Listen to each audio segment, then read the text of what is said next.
Frères et sœurs, je vous salue dans le merveilleux nom du Seigneur Jésus-Christ et vous embrasse toutes et tous dans sa tendresse. Voici la vidéo numéro 102. Je voudrais vous dire que si vous aimez la parole de Dieu et son application à vos vies, qui que vous soyez, eh bien, écoutez cette vidéo numéro 102 après avoir écouté la vidéo numéro 101. Bien attentivement.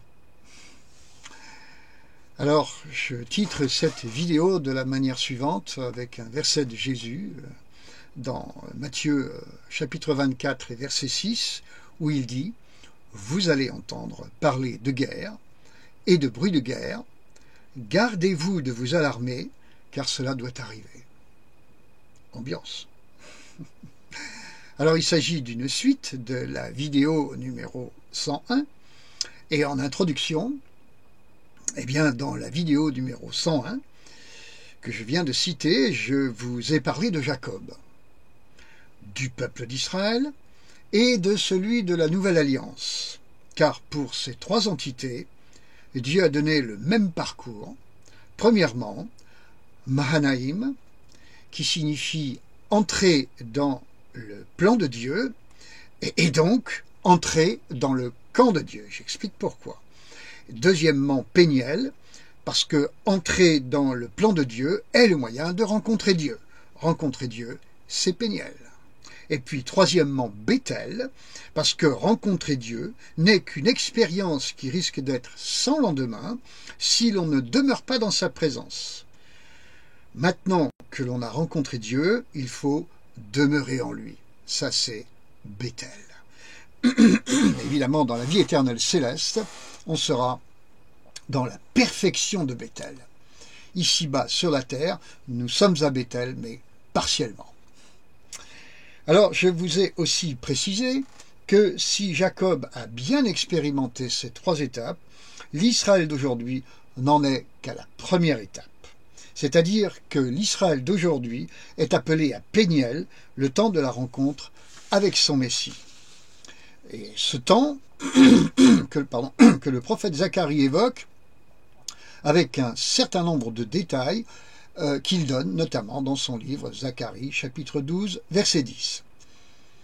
Je vous ai également précisé que quant au peuple de la Nouvelle Alliance, frères et sœurs, il passerait lui de la deuxième étape à la troisième.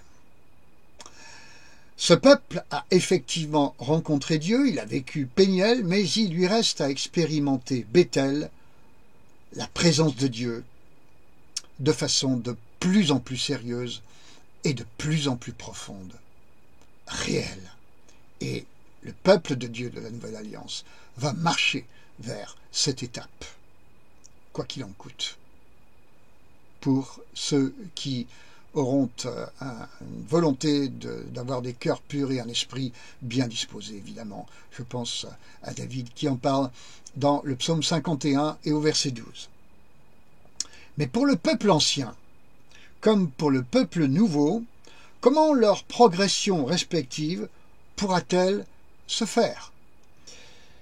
Pour répondre à cette question, frères et sœurs, il faut revenir à Moïse et à Aaron, qui dirent au Pharaon, de la part de l'Éternel, je cite, « Laisse partir mon peuple pour qu'il célèbre une fête en mon honneur au désert. » C'est un verset qui se trouve dans le livre de l'Exode, au chapitre 5 et au verset 1. Et la réponse du Pharaon, qui n'était guère habitué à recevoir des ordres, « Accabler ces gens de travail, qu'ils aient par là de quoi s'occuper en ne prenant plus garde à des faussetés. » Exode, chapitre 5, verset 9. Ces deux versets, frères et sœurs, expriment pour le premier la volonté de Dieu, pour le second la contre-volonté du diable. Le projet de Dieu étant de noyer dans sa présence son peuple, et le projet du diable étant de noyer ce même peuple dans un puissant et oppressant dérivatif d'en bas pour l'empêcher d'accéder à la présence de Dieu. Or, frères et sœurs, plus les pages du livre de l'histoire de l'humanité se tournent, plus les deux projets se confrontent violemment, d'une violence qui, au fil des temps actuels et à venir, va tourner en explosion générale. C'est là où il convient de mentionner les guerres et les bruits de guerre dont Jésus parle, je vous le rappelle, dans l'évangile de Matthieu au chapitre 24 et au verset 6. Car Dieu, comme le diable, ne chercheront pas à éviter ce phénomène d'explosion générale. Du côté du diable, son but est de plonger toujours plus l'humanité dans la peur, afin que celle-ci, dans sa panique, hisse devant lui le drapeau blanc et lui fasse allégeance. Du côté de Dieu, son but est d'éprouver les reins et les cœurs, et donc de voir qui est tiède et qui est tiède et va retourner en Égypte, et qui est résolu à le suivre et va se purifier pour cela, quel qu'en soit le prix. Quand je parle d'éprouver les reins et les cœurs, les reins c'est le discernement, Dieu va éprouver votre discernement, votre clairvoyance, et les cœurs, c'est-à-dire votre amour pour lui. Avec votre cœur, vous aimez. Avec vos reins, vous purifiez, vous filtrez entre ce qui est bon et ce qui ne l'est pas. Attention. Dans le cas du peuple ancien, celui d'Israël, nous allons assister dans les temps à venir, c'est-à-dire entre maintenant, en gros, et 2030 également, en gros, environ, à une pression accablante du reste du monde sur lui, le peuple ancien, afin qu'il sorte du plan de Dieu, qu'il quitte Mahanaïm, et donc n'aille jamais vers Péniel, le lieu de sa rencontre avec son Messie, je le rappelle, Péniel. Mais Dieu va de plus en plus planter dans le cœur d'Israël un esprit de résistance et même d'abnégation pour aller vers Péniel. La situation va s'embraser entre ces deux postures, jusqu'à l'extrémité pour Israël et la catastrophe pour les nations. L'extrémité pour Israël, frères et sœurs, va signifier qu'Israël aura épuisé toutes ses forces et va enfin se tourner vers son Dieu avec un cri qui va monter jusqu'aux cieux et faire venir ce Messie, la force d'Israël, la vraie, celle qui ne s'épuise jamais, le Christ Jésus. Pour Israël, ce sera l'heure de Péniel. Amen. La catastrophe pour les nations va signifier l'anéantissement de toutes leurs forces, à elles aussi, et de toute volonté de gérer la terre sans Dieu comme leader suprême. Elles auront appris que s'opposer au plan de Dieu, notamment et premièrement concernant Israël, ne pouvait mener qu'à une terrible punition, frères et sœurs. Tous les morts que ces nations auront à déplorer ne seront pas dus à Dieu, mais à leur seule désobéissance. Nuance. Dans le cas du peuple nouveau, frères et sœurs, celui de la nouvelle alliance, le climat va aussi se tendre considérablement. Le monde entier connaît de plus en plus la sympathie d'une certaine partie, d'une grande partie du peuple chrétien pour Israël et sa destinée. Ainsi, cette solidarité du peuple nouveau avec le peuple ancien va attirer sur les chrétiens une haine grandissante des peuples et des nations, jusqu'à justifiant la parole de Jésus dans Matthieu 24, verset 9, à savoir, on vous livrera, on vous fera mourir, vous serez haïs de toutes les nations. Dans cette prédiction de Jésus, il faut y voir les deux peuples, l'ancien et le nouveau. Au travers de ces choses, il faudra aussi y voir une tentative de Satan, je vous l'ai dit, de soumettre les chrétiens à sa volonté. Mais il faudra surtout y voir une volonté de Dieu, de trier entre les chrétiens tièdes et les chrétiens résolus. De surcroît, Dieu agissant ainsi va vouloir faire évoluer beaucoup de tièdes vers une résolution entière pour lui. C'est ainsi que le peuple de la nouvelle alliance va se purifier. Du moins pour une partie, l'autre sera perdu.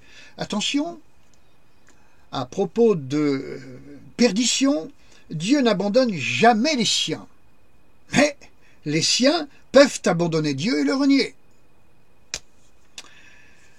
Matthieu, chapitre 24, verset 10, nous montre bien que le peuple de la nouvelle alliance va se scinder en deux. L'un choisira la fidélité à Dieu par la purification, l'autre choisira la traîtrise par le compromis. L'apôtre Jean parle de ceux qui sont sortis de chez nous, je cite, « mais ils n'étaient pas des nôtres ». Première épître de Jean, chapitre 2, verset 19. Ainsi donc, les années qui sont devant nous maintenant vont être témoins de cette scission, qui sera la division finale de l'Église. Mais quel sera le signe majeur, frères et sœurs, de cette division? Eh bien, on peut dire que les uns vont rechercher le désert, tandis que les autres vont rechercher l'Égypte. Ou encore, les uns vont rechercher Dieu, tandis que les autres vont rechercher le monde. Ou encore, les uns vont rechercher la seule présence de Dieu, tandis que les autres vont rechercher une foule de présences.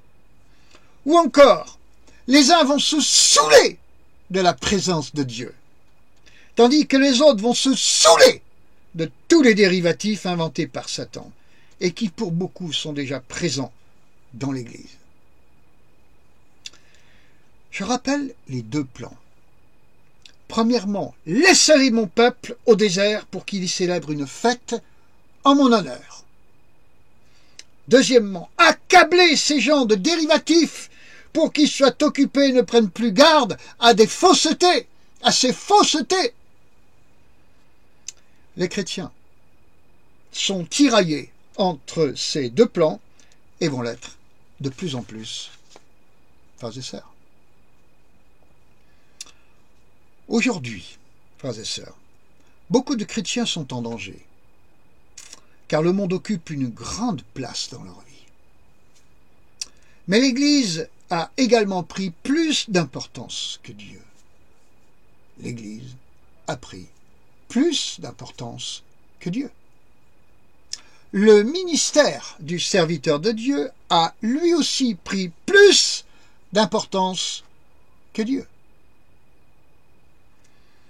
Renoncer au mur de son Église, renoncer à l'appareil fédératif, parce qu'ils étaient devenus des dieux, pour aller vers le dépouillement du désert, où l'on réapprend la seule dépendance à Dieu. Combien de chrétiens sont prêts à cela? Et combien de chrétiens comprennent ce que je dis? Renoncer à la reconnaissance du ministère et aller à l'appel du désert de Dieu, où l'on réapprend sa seule présence. Combien de ministres de Dieu sont prêts à cela? C'est là où Dieu t'envoie maintenant, mon frère, ma sœur. Écoute bien. Puis-je vous dire, frères et sœurs, que l'onction purificatrice d'Élie va venir éprouver les cœurs. Un temps arrive où les masques vont tomber. Dieu démontrera qui était fonctionnaire d'Église et soi-disant du royaume, et qui est prêt au sacrifice pour aller au désert, c'est-à-dire à Bethel, le lieu où Dieu réside, sans partage avec d'autres présences étrangères. Laodicée se tournera vers l'Égypte, oui, mais Philadelphie ira à Bethel, oui, surtout. Ce sera la division finale de l'Église, frères et sœurs. Ce phénomène de triage va s'effectuer dans une ambiance grandissante de guerre et de bruit de guerre. Les Laodicéens vont défaillir de peur, mais ceux de Philadelphie vont monter en courage. Les uns vont abandonner l'onction, mais les autres vont au contraire grandir en elle. Sachez bien que la différence entre les deux parties va apparaître de plus en plus. Le diable qualifiera les uns de raisonnables et les autres d'extrémistes, mais Dieu n'est pas raisonnable, il est extrême. Au cœur de cette ambiance de guerre et de bruit de guerre, frères et sœurs, alors que Dieu s'en servira pour constater où sont les vierges sages et les vierges folles, il reviendra pour prendre son peuple nouveau afin de lui faire vivre ce que ce dernier aura désiré, Béthel, sa présence éternelle et parfaite. Il va se manifester et venir pour Israël, pour la rencontre de Péniel, et tout Israël le reconnaîtra. C'est écrit. La guerre fait peur. Nous n'en voulons pas. Mais en lisant la Bible, nous voyons toujours qu'elle annonce la paix. La guerre est celle de Satan. Mais la guerre de Satan annonce la paix de Dieu. Jésus aimait-il la croix? Ben non. Mais la croix annonçait notre salut, et Jésus le savait. Et Jésus aimait plus notre salut qu'il détestait la croix. Aimons-nous la guerre? Ben non. Mais la guerre mondiale annonce la paix mondiale où Dieu, par son Fils Jésus-Christ, régnera enfin. C'est un accouchement, frères et sœurs. Il va se faire dans la douleur. Mais le bébé nouveau arrive. Ceux de la Odyssée ont les yeux et auront les yeux sur la douleur de l'accouchement. Ça leur fera de plus en plus peur. Tandis que ceux de Philadelphie auront les yeux sur le bébé qui va naître. Ça va les stimuler de plus en plus quant à ce bébé-là. De plus, ce bébé-là n'est plus un enfant. C'est le roi des rois. Et tout genou fléchira devant lui. C'est écrit. Et Zacharie 14, 9, chapitre 14, verset 9, nous dit que l'Éternel sera roi de la terre. Amen, frères et sœurs. Frères et sœurs, au terme de cette vidéo numéro 102, ne craignez pas pour votre salut. Ne craignez pas pour votre salut. Il est acquis. Seulement priez et dites, Seigneur, conduis-moi à Béthel, chaque jour un peu plus. Et conduis Israël ton peuple, et Jérusalem ta ville, à Péniel, puis à Béthel, pour toujours. Et vous serez une vierge sage. Dans la Bible, dans Matthieu chapitre 25, vous trouvez que les vierges sages ont quelque part un problème? Non, elles n'ont aucun problème. Positionnez-vous de cette manière, et tout ira bien, frères et sœurs. Seigneur, je te prie, et je te remercie de me conduire, moi et ma famille, à Béthel. Je te fais confiance. Tu exauces cette prière. Je vais monter en esprit. Je vais monter en onction. Je vais monter en courage. Je vais monter dans l'onction du Saint-Esprit. Je vais être envahi de ce domaine du surnaturel. Et le péché peut bien abonder, mais ta grâce pour moi va surabonder. Soyez donc en paix, sans oublier de prier pour Jérusalem et pour Israël, pour qu'il expérimente Péniel, puis Béthel. Et Dieu vous bénira, rien qu'en faisant cela déjà. Qu'il en soit ainsi, que vous le fassiez.